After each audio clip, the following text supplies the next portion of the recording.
Yes, ఓకేనండి. So మరి 4వ సిద్ధాంతం గురించి తెలుసుకుందాం. जीवन से संबंधित होने का सिद्धांत. जीवन से संबंधित होने का सिद्धांत. ఓకేనండి. సో మరి విద్యార్థులకి ఏ పాఠాన్ని బోధిస్తున్నా సరే నిజ జీవిత సంఘటనలతో, నిజ జీవిత అనుభవాలతో వీటితో అనుభవాలతో బాగా గుర్తుంచుకోవాలి. నిజ జీవిత అనుభవాలతో లింక్ చేసి, సంబంధితం చేసి, కలిపి, కోఆర్డినేట్ చేసి చెప్పాలి.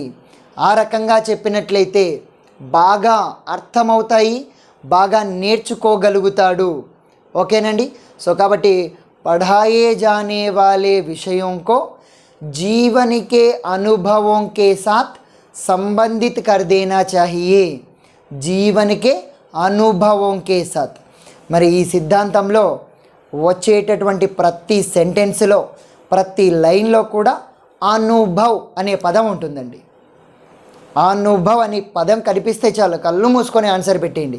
ఇంకా ఈ అనుభవ్ అనే పదం ఇంకెక్కడ రాదు. అనుభవ్ అనే పదం వచ్చినట్లయితే జీవన్ సే సంబంధిత్ కర్నే కా సిద్ధాంతం.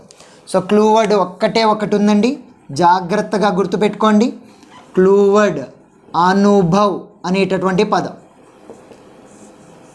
ఇది వస్తే కనుక ఖచ్చితంగా జీవన్ సే సంబంధిत होने का सिद्धांत. మరి सिद्धांत के अनुसार पढ़ाए जाने वाले विषयों को जीवन के अनुभवों से संबंधित करना. जीवन के अनुभवों से संबंधित करना. ఉదాహరణకి చూద్దామండి. మనం ఈద్గాహ్ అనేటటువంటి పాఠం చెబుతూ ఉన్నామండి. మనం ఏం అడగాలి అక్కడక్కడ, రే నువ్వు మీ నాన్నమ్మ కోసం ఏమైనా తీసుకెళ్ళావా ఇంతకుముందు? సో ఏం తీసుకెళ్లారో అది ఎవడో ఒకడు ఉంటాడు కాబట్టి ఎవడో ఒకటి చెబుతాడు. పోనీ నువ్వు ఎప్పుడైనా సరే ఈద్గా దగ్గరికి వెళ్ళావా, అక్కడ ఏవైనా కొన్నావా? సో ఎప్పుడైనా మీ నాన్నమ్మకి ఏదైనా తీసుకెళ్లాలని అనిపించిందా? నీ ఫ్రెండ్స్ ఎప్పుడైనా నిన్ను ఎగతాళి చేశారా? ఆ పాఠంలో జరిగే సంఘటనల్నే మనం వీని జీవితంలో ఏమైనా జరిగాయా అని చెప్పేసి అడగాలి. వాడు ఏదో ఒకటి చెప్పినప్పుడు అదేవిధంగా ఈ పాఠంలో కూడా హామీద్ అనే అబ్బాయిని అలాగే ఎగతాళి చేశారా, మరి ఎందుకు ఎగతాళి చేశారు అని చెప్పేసి తెలుసుకుందామా అని చెప్పేసి పాఠం మొదలుపెట్టాలి. ఆ రకంగా వాని అనుభవాలతో పాఠంలో ఉన్నటువంటి సంఘటనల్ని లింక్ చేసి చెబితే బాగా గుర్తుంటుంది చాలా కాలం. సో ఈ రకంగా చేస్తే స్థిరంగా నిలబడిపోతాయి ఆ అనుభవాలన్నీ కూడా. సో మరి ఈ రకంగా చెప్పినట్లయితే अनुभव स्थायी बन जाते हैं. अनुभव स्थायी అంటే స్థిరంగా ఎల్లకాలము, स्थायी बन जाते हैं. किस सिद्धांत के अनुसार पाठ पढ़ाने से अनुभव स्थायी बन जाते हैं? ఇది బిట్టండి, చెప్పండి. అనుభవ్ అనేటటువంటి క్లూ వర్డ్ వచ్చింది కాబట్టి జీవన్ సే సంబంధిత होने का. ఓకేనా? బిట్ మనకి డైరెక్ట్గా ఈ యొక్క సైడ్ హెడ్డింగే ఆప్షన్స్గా ఇస్తారండి. ఆ సైడ్ హెడ్డింగ్లో ఉన్నటువంటి లైన్లే క్వశ్చన్లుగా ఉంటాయి. సో కాబట్టి బిట్ ఏ విధంగా ఉంటుందంటే చూడండి, इस सिद्धांत के अनुसार शिक्षण देने से छात्रों के द्वारा प्राप्त किए गए अनुभव स्थायी बन जाते हैं అని అడుగుతాడు. ఆన్సర్ ఏమైపోతుంది? జీవన్ సే సంబంధిత होने का सिद्धांत. అలాంటప్పుడు మనం క్లూ వర్డ్ కంపల్సరీ గుర్తుపెట్టుకొని ఉండాలి. ఓకేనండి. మరి జీవిత అనుభవాలతో సంబంధితం చేయాలి, మరియు అప్పుడప్పుడు కొన్ని సందర్భాల్లో వారి యొక్క పాత అనుభవాలతో కూడా లింక్ చేయాలండి. పాత అనుభవాలతో కూడా. సో పురానే అనుభవం సే భీ సంబంధిత స్థాపిత్ కర్నా చాహియే.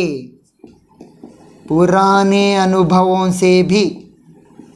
చూడండి ఇక్కడ కూడా క్లూ వర్డ్ వచ్చింది కదా, అనుభవం. పురానే అనుభవం సే భీ संबंधित करना चाहिए లేదా संबंध स्थापित करना चाहिए.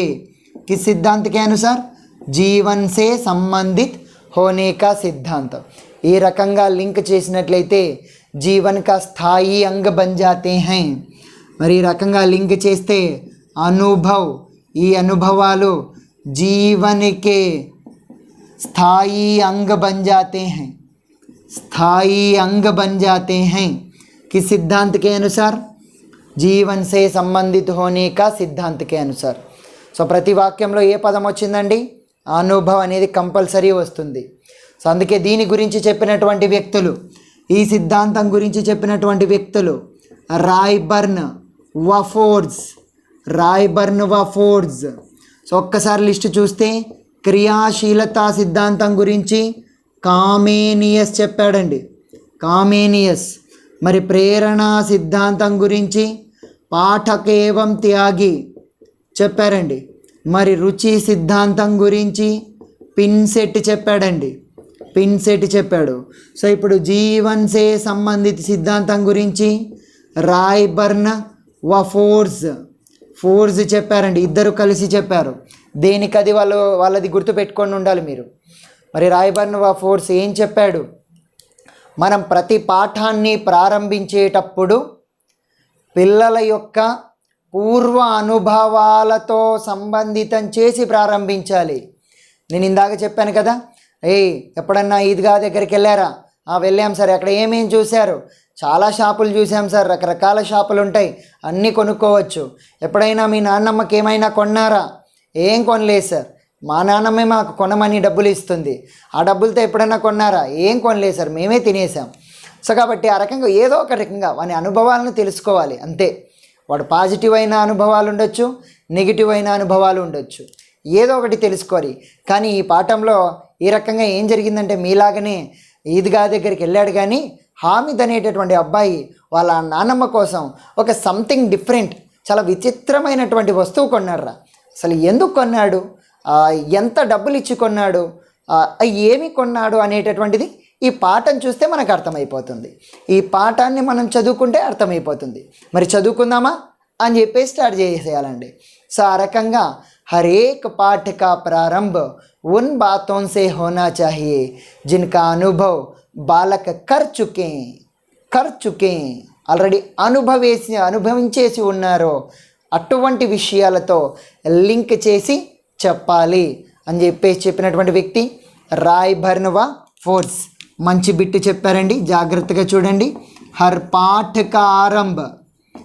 పాఠ కా ప్రారంభ उन बातों से सो जिनका अनुभव कर चुके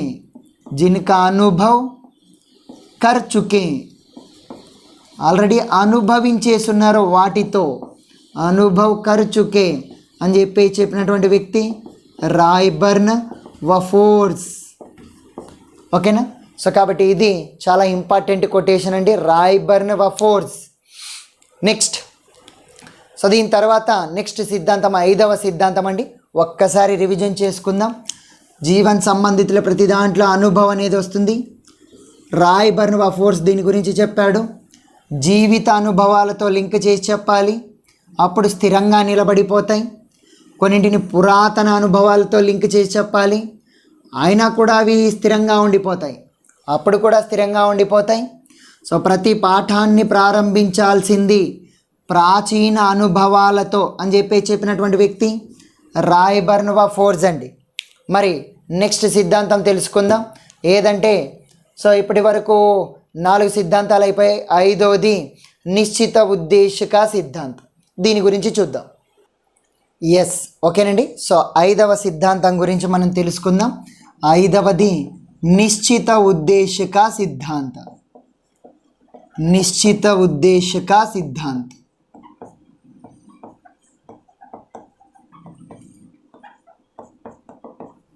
థియరీ ఆఫ్ సర్టెన్ ఎయిమ్. మరి ఉద్దేశం అంటే ఏంటండి? లక్ష్యం. ఓకే, అందుకోవలసినటువంటి ప్రాంతం, అందుకోవలసినటువంటి అంశం. ఒక విద్యార్థి యొక్క ఉద్దేశం, సాధారణంగా విద్యార్థి యొక్క లక్ష్యం ఏముంటుంది? ఏ ఇంజనీర్ అవ్వాలనో, ఏ డాక్టర్ అవ్వాలనో, లేదా ఏ సైంటిస్ట్ అవ్వాలనో, ఏ ప్రొఫెసర్ అవ్వాలనో ఉంటుంది. సో కాబట్టి మన బోధనకి కూడా ఖచ్చితమైనటువంటి లక్ష్యం ఉండాలి. ఈ పాఠం ద్వారా విద్యార్థిలో ఈ గుణాన్ని పెంపొందింపజేయాలి. ఈద్గా పాఠం ద్వారా విద్యార్థుల్లో త్యాగ గుణాన్ని పెంపొందింపజేయాలి. కనకనిక అధికారి ద్వారా విద్యార్థుల్లో కష్టపడేటటువంటి తత్వాన్ని పెంపొందింపజేయాలి. హం భారత్వాసి పాఠం ద్వారా దేశభక్తిని పెంపొందింపజేయాలి. జల్ హీ జీవన్ హై పాఠం ద్వారా నీటి సంరక్షణ అనేటటువంటి ఆ విషయాన్ని తెలియపరచాలి. చూడండి, ప్రతి పాఠానికి ఒక నిర్ధారిత లక్ష్యం అంటూ ఉంటుంది. సో కాబట్టి బోధన చేసేటప్పుడు ఆ లక్ష్యాన్ని ఖచ్చితంగా మన మస్తిష్కంలో ఉంచుకొని ఆ లక్ష్యాన్ని చేరుకునేటటువంటి దిశగా మనం కార్యక్రమాలు కానీ, ప్రాక్టీస్ కానీ, విశ్లేషణ కానీ, వివరాలు కానీ అందజేయవలసి ఉంటుందండి. సో అందుకే నిశ్చిత ఉద్దేశిక సిద్ధాంతం, ఖచ్చితమైనటువంటి లక్ష్యాన్ని దృష్టిలో ఉంచుకొని పాఠాన్ని బోధించాలి అని చెప్పేసి తెలియజేసే సిద్ధాంతం ఏంటండి? నిశ్చిత ఉద్దేశిక సిద్ధాంతం. మరి ఈ సిద్ధాంతానికి సంబంధించినటువంటి ప్రతి లైన్లో కూడా క్లూ వర్డ్ ఏమొస్తుందంటే ఖచ్చితంగా మిస్ అవ్వకోకుండా ఉద్దేశ్ అనే పదం వస్తుందండి. ఉద్దేశ్ అనే పదం వస్తే నిశ్చిత ఉద్దేశిక సిద్ధాంతం. ఓకేనండి. కాబట్టి ఉపాధ్యాయుడు చేసే ప్రతి పనికి, బోధించే ప్రతి పాఠానికి ఉద్దేశం ఉండాలి అని తెలియజేసేటటువంటి సిద్ధాంతం ఏదండి? నిశ్చిత ఉద్దేశిక సిద్ధాంతం. సో प्रत्येक कार्य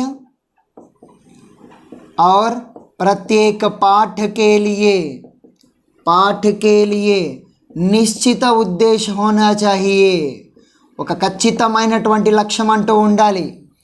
నువ్వు విద్యార్థుల చేత మొక్కలకి నీరు పోయించినా దానికి ఒక టార్గెట్ ఉండాలి.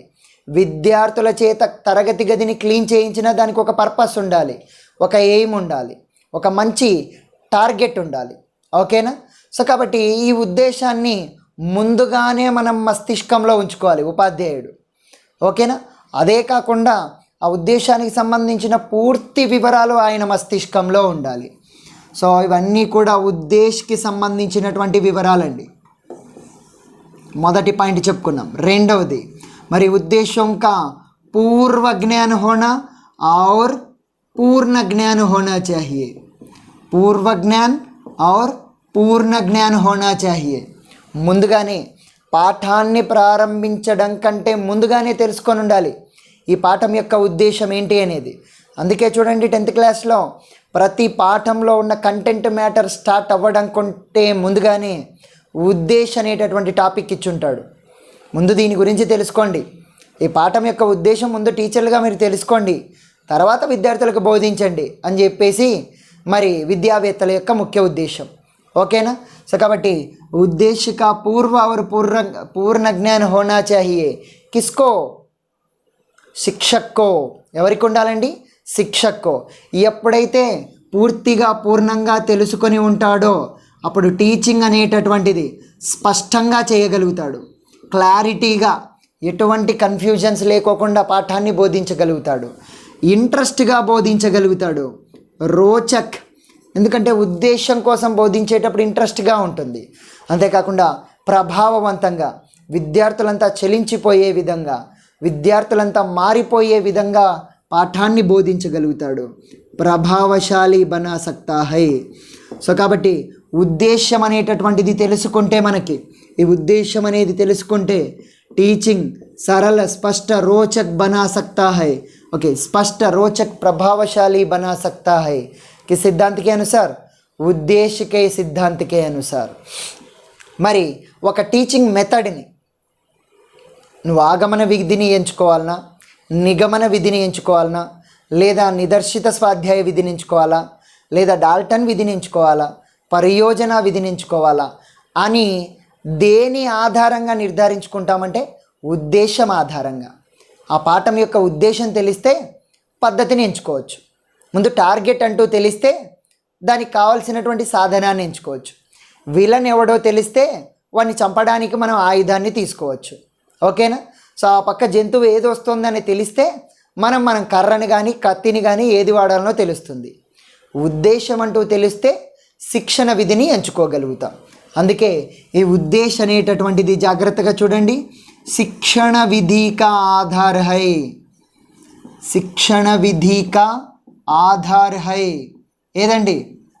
ఒక టీచింగ్ మెథడ్ని ఎన్నుకోవడానికి గల ఆధారం ఏం తెలుసుకొని ఉండాలి? ముందు ఉద్దేశం తెలుసుకొని ఉండాలి. మరి ఇప్పుడు ఆధార్ వచ్చింది కదండి. ఇప్పుడు చూడండి, నా మెథడాలజీ సబ్జెక్ట్ నాలెడ్జ్ ఒక పాయింట్ ఇలాంటిది వస్తే మొత్తం పుస్తకం అంతా జల్లి పడతానండి. సేమ్ ఇలాంటి పాయింట్లు ఎక్కడెక్కడ ఉన్నాయనేది అన్నీ రాస్తూ ఉన్నాను, జాగ్రత్తగా చూడండి. ఓకేనా? సో మరి अच्छे शिक्षण का आधार सुझाव, अच्छे शिक्षण का आधार, ఒక మంచి టీచింగ్ యొక్క ఆధారము సుజావ్ సలహాలండి. మంచిగా సలహా చెప్పడం, ఓకేనా? విద్యార్థులకు సలహాపూర్వకంగా చెప్పడం. ఇది ఏదో ఫస్ట్ లెసన్లో వస్తుంది, శిక్షణకి విశేషతాయి అనే లెసన్లో వస్తుంది. అచ్చే శిక్షణక ఆధార్ సుజావ్. నెక్స్ట్ ఇంకా కూడా చూడండి, సఫల శిక్షణక ఆధార్, సఫల శిక్షణక ఆధార్, నియోజన్ ప్లానింగ్ అండి, నియోజన్ ప్లానింగ్. ఓకేనా? शिक्षण विधि का आधार అయితే उद्देश्य, अच्छे शिक्षण का आधार सुझाव, सफल शिक्षण का आधार नियोजन. ఇంకా కూడా చూద్దాం, జాగ్రత్తగా చూడండి. శిక్షక का मुख्य आधार, ఒక టీచర్ యొక్క ముఖ్య ఆధారం. शिक्षक का मुख्य आधार बालकों के पूर्व अनुभव, बालकों के पूर्व अनुभव, బాలకొంక పూర్వ అనుభవ్ అంటే విద్యార్థుల దగ్గర ఉన్న పూర్వానుభవం ఆధారంగానే కొత్త అనుభవాలను అందిస్తాడు. కాబట్టి శిక్షక కా ముఖ్య ఆధార్ అయితే బాలకొంక పూర్వ అనుభవ్. ఇంకా ఇక్కడ చూడండి, సఫల శిక్షణ కా ఆధార్ నియోజన్, अच्छे शिक्षण का आधार सुझाव, शिक्षण विधि का आधार उद्देश्य. ఇది కూడా రాసేద్దాం, शिक्षण विधि का ఆధార్ ఉద్దేశ్. ఇప్పుడు అన్నీ ఒక దగ్గర ఉన్నాయి కాబట్టి మీరు కూడా నేర్చుకోవడానికి ఈజీగా ఉంటుంది, కన్ఫ్యూజ్ లేకోకుండా అన్నీ ఒక దగ్గర నేర్చుకోవడానికి ఈజీగా ఉంటుంది. మనకి ఎగ్జామ్లో బిట్ ఇచ్చేటటువంటి వాడు ఎక్కడి నుండి ఏమి ఇస్తాడో తెలియదు, అన్నీ ఒక దగ్గర ఉంటే బాగా గుర్తుంటాయి కదా. సో కాబట్టి ఇది నేను అదే చెప్పేది, మనం ఎప్పుడూ కూడా డేగ కళ్ళలాగా ఉండాలి. ఒక టాపిక్ ఒక పదం వచ్చిందంటే మొత్తం మెథడాలజీలో 3 పుస్తకాల్లో ఎక్కడ ఏముంది అనేటటువంటిది వెంటనే బోర్డు మీద పడిపోయి ఉంటుంది. సో మొత్తం పుస్తకాలన్నింటినీ జల్లి పట్టి ఒక చోట రాసేస్తాను. సో కాబట్టి ఇదండి, మనం ఏది అదొక్కటే చదువుకుంటూ వెళ్ళిపోతూ ఉంటే కనుక కుదరదు. మొత్తం అంతా విజన్, మన విజన్ పూర్ణంగా ఉండాలి. పూర్ణసే అంశకి ఓర్ అన్నటువంటి సూత్రాన్ని ఆధారంగా చేసుకొని మనం ప్రిపరేషన్ చేయాలి. సో మనం చదువుతున్నాము అంటే పుస్తకం భయపడాలండి. అబ్బా వీడు పడ్డాడంటే మనలో ఏమీ లేకోకుండా చేస్తాడు కదరా అని. సో కాబట్టి మనం చెప్పడం కూడా, నేను చెప్పడం కూడా, సురేష్ పడ్డాడంటే సునామీ పడ్డట్టే అండి. అక్కడ ఇంకేమీ చిన్న గడ్డి పరక కూడా ఉండదు. నేను ఒక లెసన్ని చెప్పానంటే అందులో ఇంకేం మిగిలి ఉండకూడదు. చెప్పాను కదా, సురేష్ పడ్డాడంటే సునామీ పడ్డట్టే, ఇంకేం మిగలవు. ఆ పుస్తకంలో, ఆ పాఠంలో, ఆ అంశాల్లో ఇంకేం మిగలవు. ఇంకా ఎక్స్ట్రా పాయింట్లే వచ్చి పడి ఉంటాయి, కానీ తక్కువగా మాత్రం మిస్ చేసి మాత్రం చెప్పడం అంటూ ఉండదు. ఓన్లీ కాన్సెప్ట్ ఓరియంటెడ్గా చెప్పడం కాదు, లైన్ టు లైన్ చెప్పాలి, కాన్సెప్ట్ టు కాన్సెప్ట్ చెప్పాలి, కంపారిజన్స్ ఉండాలి. పుస్తకంలో ఎక్కడున్నా సరే మీకు ఒక దగ్గరగా చేర్చి చెప్పగలగాలి. ఓకేనండి? సో ఈ రకంగా ఉంటుంది మన ప్రజెంటేషన్. దీన్ని దృష్టిలో ఉంచుకొని మీ ప్రిపరేషన్ని కూడా అదే విధానంలో కొనసాగించండి. అర్థంతో పాటు కంపారిజన్స్ అనేటటువంటివి చాలా బాగా చేయాలి. ఓకేనండి? సో కాబట్టి శిక్షణ విధి కా ఆధార్ ఉద్దేశ హై. ఓకేనా? సో మరి ఇంకా దీనికి సంబంధించినటువంటి వివరాలను మనం చూసినట్లయితే జాగ్రత్తగా చూడండి. ఎప్పుడైతే ఒక టీచర్కి శిక్షణ ఉద్దేశం అనేటటువంటిది తెలుస్తుందో, ఒక పాఠం యొక్క ఉద్దేశం అనేటటువంటిది తెలుస్తుందో అప్పుడు సో జాగ్రత్తగా చూడండి, అప్పుడు పాఠాన్ని సక్సెస్ఫుల్గా కంప్లీట్ చేయగలుగుతాడు. సఫలతాసే సంపన్న కర్ సక్తా హై. మరి పాఠం యొక్క ఉద్దేశం విద్యార్థులకి తెలిస్తే, విద్యార్థులకి మనకు చెబుతాం కదా ఈ పాఠం ఈ ఉద్దేశంతో చెబుతున్నామని, అప్పుడు వాళ్ళకి ఇంట్రెస్ట్ కలుగుతుంది. అంతేకాకుండా పాఠంలో బాగా ఇన్వాల్వ్ అవ్వగలుగుతాడు. సో కాబట్టి పాఠక ఉద్దేశ్ ఎప్పుడైతే, జాగ్రత్తగా చూడండి, పాఠక ఉద్దేశ్ छात्र को मालूम होता ఎప్పుడైతే స్టూడెంట్కి తెలుస్తుందో అప్పుడు రుచి జాగృత హోతా హై. ఓకేనా? అదే ఉపాధ్యాయునికి తెలిస్తే హమే జాంతే, హమే అంటే కనుక ఇక్కడ మనం ఉపాధ్యాయులు మనం తెలుసుకున్నట్లయితే అప్పుడు శిక్షణ కార్య సరళ హోతా, శిక్షణ సరళ హోతా, టీచింగ్ అనేటటువంటిది ఈజీగా మారిపోతుంది. టార్గెట్ ఒక్కదాన్ని ఫోకస్ చేసుకుంటూ చెప్పుకుంటూ వెళ్ళిపోవచ్చు.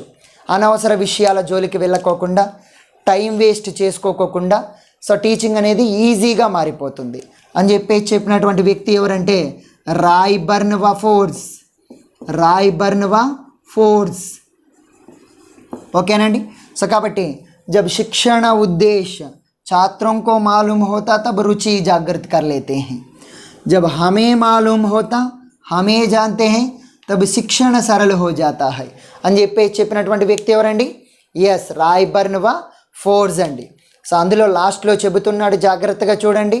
ప్రత్యేక పాఠ మే హమే, ఓకే, हम మనము और हमारे छात्र जो कुछ करते हैं उद्देश्य पर निर्भर होता है. ప్రతి పాఠంలో మనం ఏమైతే చేస్తామో, విద్యార్థులతో ఏదైతే చేయిస్తామో అదంతా కూడా ఆ పాఠం యొక్క ఎయిమ్ పైన, ఆ పాఠం యొక్క టార్గెట్ పైన ఆధారపడి ఉంటుంది అని చెప్పినటువంటి వ్యక్తి రాయ్బర్న్వా ఫోర్స్.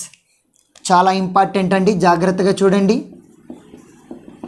प्रत्येक पाठ में, ओके ना, प्रत्येक पाठ में हम और हमारे छात्र, प्रत्येक पाठ में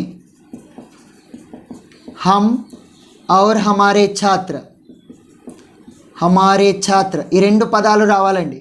हम और हमारे छात्र जो कुछ करते हैं, ఏ పని చేసినా సరే उद्देश्य पर निर्भर होता है, उद्देश्य पर निर्भर होता है అని చెప్పినటువంటి వ్యక్తి రాయ్బర్న్వా ఫోర్స్, రాయ్బర్న్వా ఫోర్స్ అండి. ఉద్దేశం గురించి చెప్పింది రాయ్బర్న్వా ఫోర్స్ తప్ప ఇంకెవ్వరు లేరు. అందుకే ఇక్కడ రాసుకోవచ్చు మనం, దీని గురించి చెప్పింది రాయ్బర్న్వా ఫోర్స్. సో ఇందాక మనం చెప్పుకున్నాం కదా, క్రియాశీలత గురించి కామేనియస్, ప్రేరణ గురించి ఎవరండి చెప్పింది? ప్రేరణ గురించి పాఠకేవం త్యాగి, రుచి గురించి పిన్సెట్ చెప్పాడు, జీవన్ సే సంబంధిత హోనే కా సిద్ధాంత, సో దీని గురించి చెప్పినటువంటి వ్యక్తి రాయ్బర్న్వా ఫోర్స్. ఇప్పుడు నిశ్చిత ఉద్దేశిక సిద్ధాంతం గురించి కూడా చెప్పింది రాయ్బర్న్వా ఫోర్స్. అన్నీ ఒక లిస్టు లాగా మీరు రాసుకోండి, ఓకేనా. మీరు బాగా గమనిస్తే ప్రతి వాక్యంలో కూడా క్లూ వర్డ్ ఏమొస్తూ ఉందంటే ఇక్కడ ఉద్దేశ్, ఉద్దేశ్.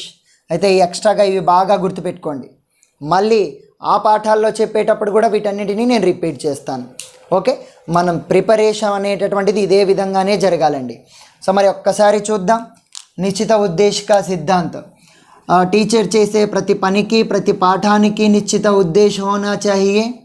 మరి इसका पूर्ण और पूर्व ज्ञान होना चाहिए, किसका? उद्देश्य का. सो మరి ఈ सिद्धांत के अनुसार पाठ पढ़ाने से शिक्षण स्पष्ट, रोचक, प्रभावशाली बनता है. किस सिद्धांत के अनुसार? यस, उद्देश्य के सिद्धांत. మరి शिक्षण विधि का आधार क्या है? उद्देश्य. अच्छे शिक्षण का आधार सुझाव, सफल शिक्षण का आधार नियोजन, शिक्षक का मुख्य आधार बालकों के पूर्व अनुभवों का पुनर्संगठन, शिक्षण विधि का आधार उद्देश्य. ఓకేనండి, విధి కా ఆధార్ ఉద్దేశ్. మరి ఉద్దేశం స్టూడెంట్స్కి తెలిస్తే వాళ్ళలో ఇంట్రెస్ట్ కలుగుతుంది, టీచర్స్కి తెలిస్తే టీచింగ్ అనేది ఈజీగా మారుతుంది. హమే और हमारे छात्र उद्देश्य पर निर्भर होकर कार्य करते हैं అని చెప్పినటువంటి వ్యక్తి రాయ్బర్న్వా ఫోర్స్ అండి. మరి నెక్స్ట్ తర్వాత ఆరో సిద్ధాంతం గురించి చూద్దాం. ఆరోది నియోజన్ కా సిద్ధాంతం. ఏ సిద్ధాంతం అండి? నియోజన్ కా సిద్ధాంతం. ఎస్, ఓకేనండి. సో ఆరవ సిద్ధాంతం నియోజన్ కా సిద్ధాంతం అండి. నియోజన్ కా సిద్ధాంతం. నియోజన్ అన్న యోజన అన్న కూడా ఒకటే అండి. యోజన కా సిద్ధాంతం అంటారు, లేదా నియోజన్ కా సిద్ధాంతం అని కూడా అంటారు. మరి నియోజన్ అంటే ప్లానింగ్, ప్రణాళిక, ముందుగానే తయారు చేసుకున్న ఒక ప్రీ ప్లాన్ అని అర్థం. సో థియరీ ఆఫ్ ప్లానింగ్ అని అర్థం అండి. మరి ఈ సిద్ధాంతం గురించి తెలియజేసినటువంటి వ్యక్తులు యోకమ్ వ సింప్సన్. యోకమ్ వ సింప్సన్ అండి. నియోజన్లో యో ఉంది, యోకంలో యో ఉంది. ఆ రకంగా గుర్తుంచుకోవాలి మీరు. నియోజన్ గురించి యోకమ్ వ సింప్సన్ తెలియజేశారండి. మరి అసలు ఈ నియోజన్ అంటే ఏంటి అనేటటువంటిది తెలుసుకుందాం. నియోజన్ లేదా యోజన, ప్లానింగ్ అంటే ఏమిటి, ఒక్కొక్క పాయింట్ని మనం తెలుసుకుందాం. ప్లానింగ్ అని దేన్ని అంటారండి? సింపుల్గా చెప్పాలంటే మనం అనుకున్న లక్ష్యాన్ని సాధించడానికి ముందుగా చేసుకునే ఏర్పాట్లని యోజన, ప్లానింగ్ అంటారు. ఒక ఉద్దేశాన్ని, एक निश्चित उद्देश्य की प्राप्ति के लिए कर लेने वाली पूर्व तैयारियां, ముందుగా చేసుకునే ఏర్పాట్లని నియోజన్ లేదా యోజన అంటారు. సో उद्देश्य प्राप्ति के लिए, उद्देश्य प्राप्ति के लिए करने वाली पूर्व तैयारियां వీటిని ఏమంటామండి? నియోజన్ లేదా ప్లానింగ్ అంటాం. మరి ఈద్గాహ్ అనేటటువంటి పాఠం ద్వారా విద్యార్థుల్లో త్యాగ గుణాన్ని పెంపొందింపచేయాలి. ఇది మన ఉద్దేశం అండి. మరి దానికోసం ఏం చేస్తాం? ఫస్ట్ లెసన్ ప్లాన్ రాసుకుంటాం. ప్లాన్ రాసుకొని ఏ క్వశ్చన్ దగ్గర వాడిని ఏ విధంగా అడగాలి, ఏ పాయింట్ చెప్పేటప్పుడు ఏ బొమ్మను చూపించాలి, సో ఏ రకమైనటువంటి వివరాలు అందించాలి, అదేవిధంగా ఏ రకమైనటువంటి వాన్ నుండి ఏ సమస్య వస్తుంది, మనం ఏ పద్ధతిని అవలంబించాలి, ఇవన్నీ ముందుగానే రాసి పెట్టుకుంటాం లెసన్ ప్లాన్లో. సో ప్లానింగ్ అంటే అంతే అండి. ఈ వచ్చేటటువంటి రాబోయే పరిస్థితుల్ని ముందుగానే ఊహించుకొని ఏ విధంగా ఎదుర్కోవాలనో ముందుగానే రెడీ చేసుకొని పెట్టుకోవడాన్ని ప్లానింగ్ అని అంటారు.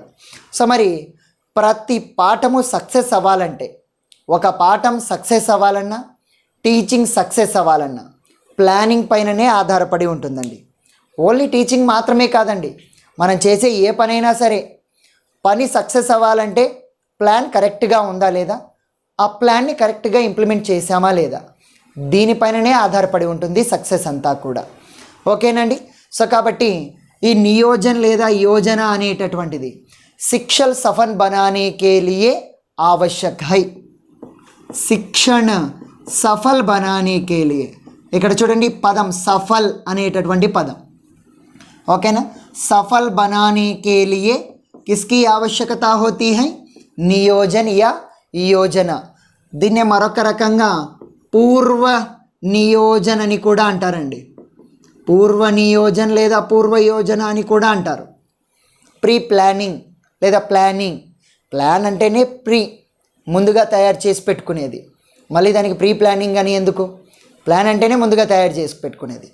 మరి ఈ నియోజన వల్ల మనకి ఏమేం లాభాలు కలుగుతాయి? ఇది సక్సెస్కి ఆధారం. ఒక వ్యక్తి సక్సెస్ అవ్వాలన్నా, ఒక టీచర్ సక్సెస్ అవ్వాలన్నా ఆధారం ఏంటంటే నియోజన్. ఓకేనండి. సో కాబట్టి సఫలత కా ఆధార్. ఎవరి సఫలత?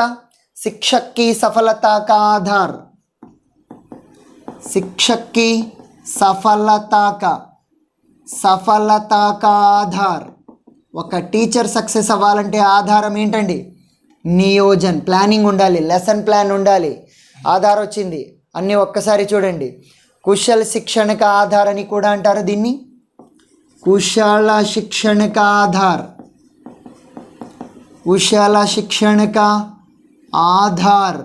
ఒక పర్ఫెక్ట్ టీచింగ్కి ఆధారం కూడా ఏంటంటే నియోజనే అండి. కుశల్, పర్ఫెక్ట్గా, ఇంకేవి మిస్టేక్స్ లేకోకుండా చేయడం అని చెప్పేసి అర్థం. మిస్టేక్స్ లేని టీచింగ్నే కుశల శిక్షణ అంటారు. మరి దీనికి ఆధారం కూడా ఏంటంటే నియోజన్ అండి. మరి శిక్షణ విధికి ఆధారం చెప్పండి. ఇందాక మనం చెప్పుకున్నాం ఉద్దేశ్. ఓకేనా? ఉద్దేశ్ అండి. కాబట్టి శిక్షక్కి సఫలత కా ఆధారైన నియోజనే, కుశల శిక్షణ కా ఆధారైనా కూడా ఏమైపోతుందండి? నియోజనే. మరి నియోజన వల్ల ఏం తెలుస్తాయి? ప్లానింగ్ వల్ల టీచర్కి ప్రధానంగా 4 విషయాలు తెలుసుకుంటాడండి. ఓకేనా? నియోజన వలన शिक्षक 4 बातें जानता है. चार बातें निश्चित कर लेता है. 4 విషయాలను నిర్ధారించుకుంటాడు. మొదటి విషయం ఏం నిర్ధారించుకుంటాడు లెసన్ ప్లాన్ వలన? ఏం చెప్పాలి నేను ఇప్పుడు వెళ్ళి, వెంటనే క్లాస్ రూమ్లోకి వెళ్ళేసి నేను ఏం చెప్పాలి వాళ్ళకి, క్యా పఢానా, ఏం చెప్పాలి అన్న విషయం తెలుసుకుంటాడు.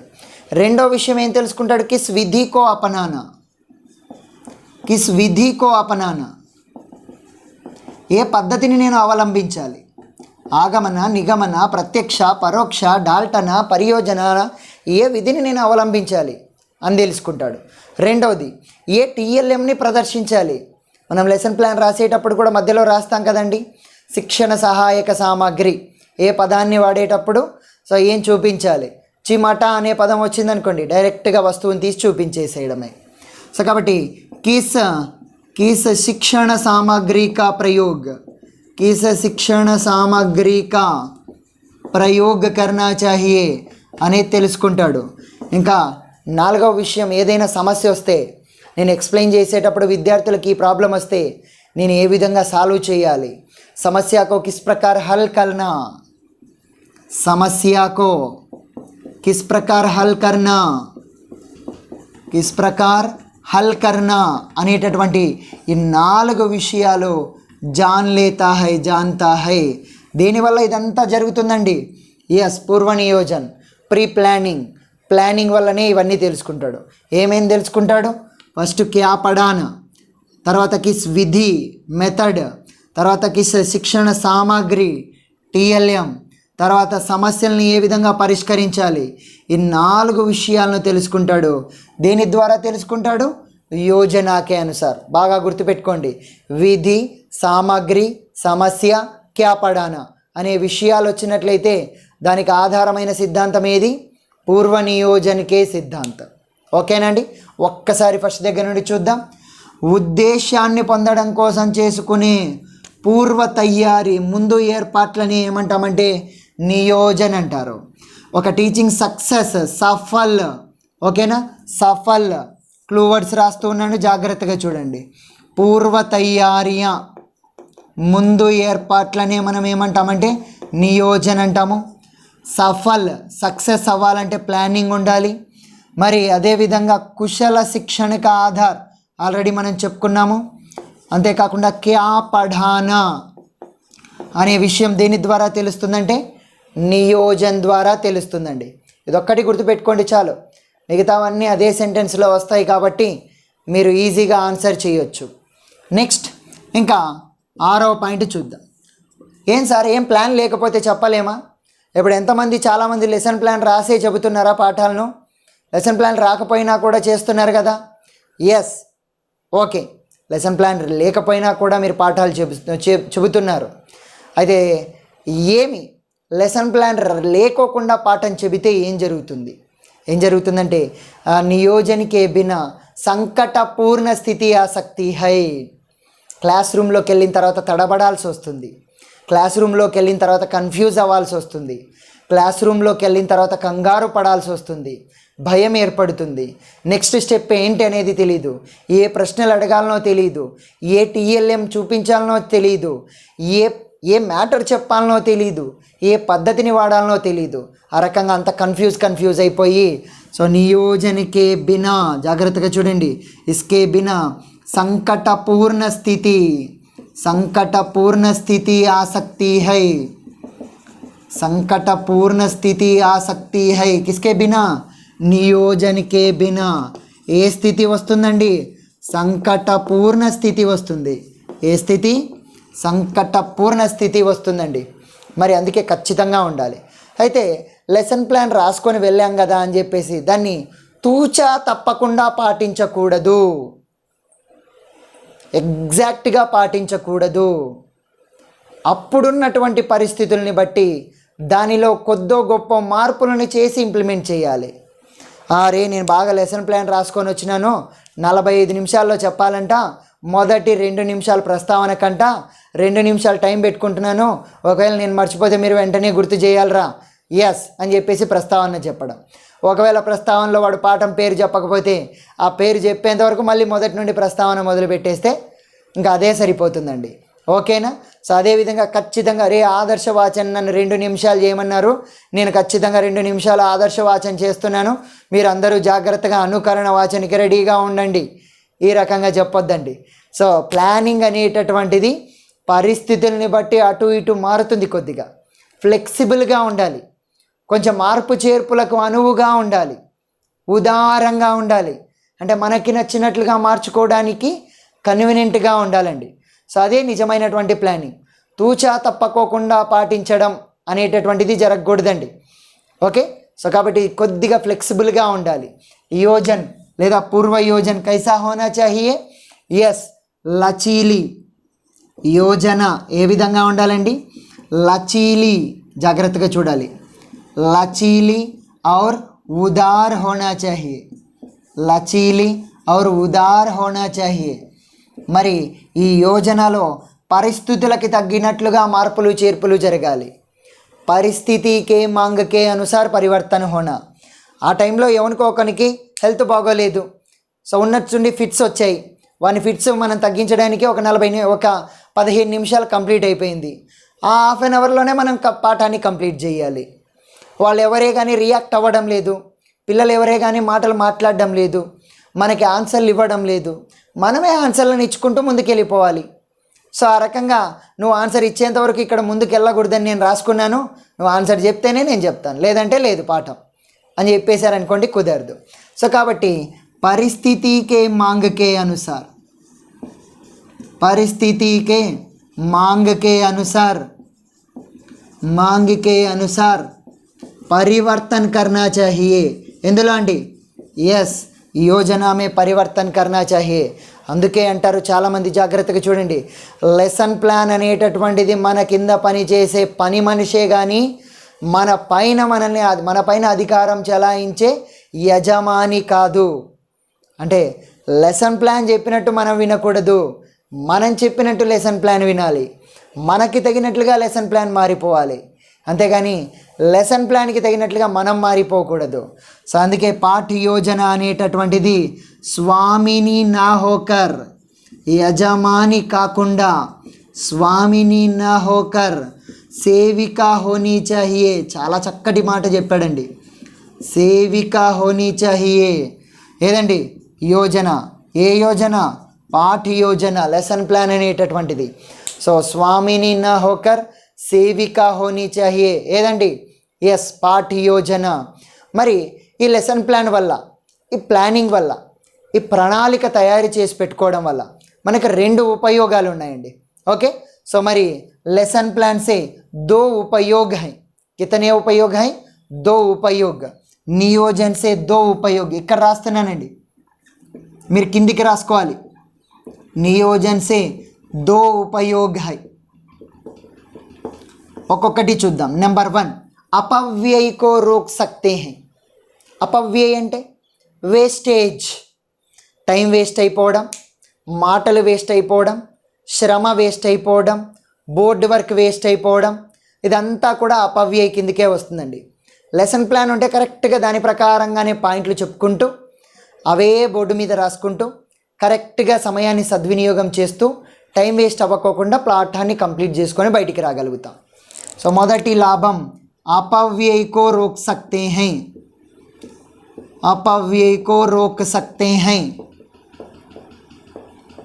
ఓకేనండి.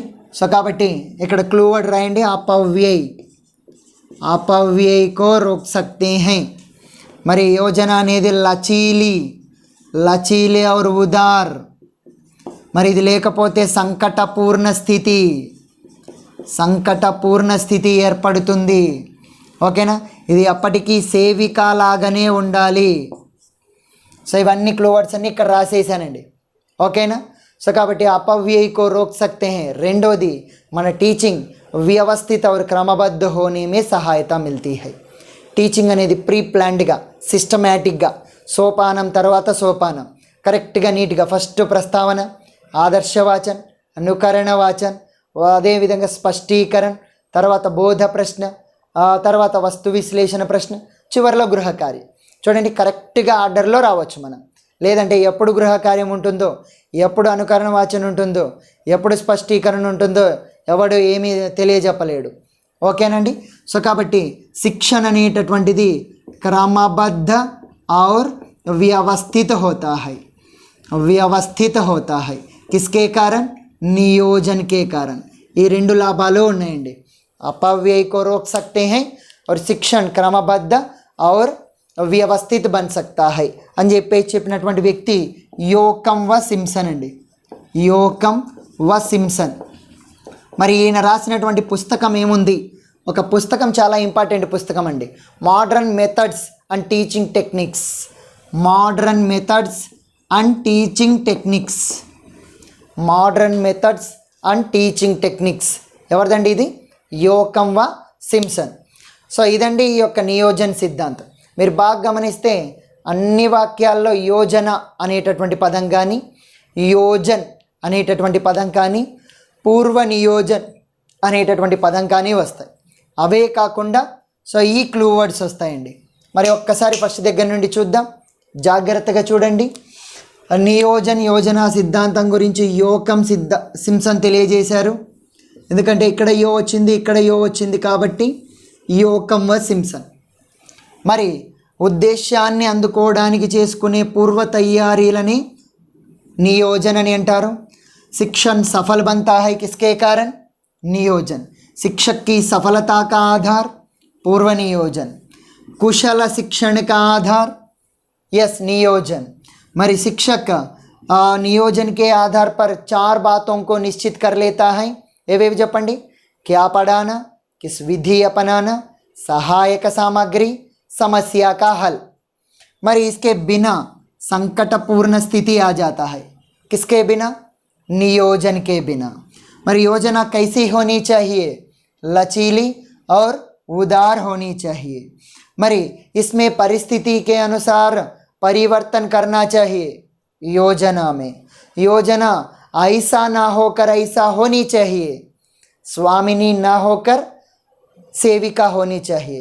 ఆప్షన్లలో రెండు డబల్ ఆప్షన్ ఇచ్చే అవకాశం, జంబ్లింగ్ చేసి ఇచ్చేటటువంటి అవకాశం ఉంటుందండి. అంతేకాకుండా దీనిపైన బిట్టి ఈ విధంగా కూడా అడగొచ్చు. నిమ్న में నియోజన్ సిద్ధాంత के संबंध में सही विकल्प क्या है అని చెప్పేసి అన్నీ కూడా గందరగోళంగా 4 సెంటెన్స్లు చదివించేటటువంటి విధంగా ఆప్షన్స్ ఇస్తాడు. అలాంటప్పుడు పూర్తి పట్టు ఉండాలి మనకి. ఓకేనండి. సో మరి తర్వాత नियोजन वल्ल 2 लाभालु. अपव्यय को रोक सकते हैं, शिक्षण को क्रमबद्ध और व्यवस्थित कर सकते हैं. ఓకేనండి. సో ఇది నియోజన या యోజన का సిద్ధాంత, దీనికి సంబంధించిన వివరాలు. సో మరి ఇంతటితో కంప్లీట్ అయిపోయిందండి. క్లూ వర్డ్స్ కూడా చూశారు కదా.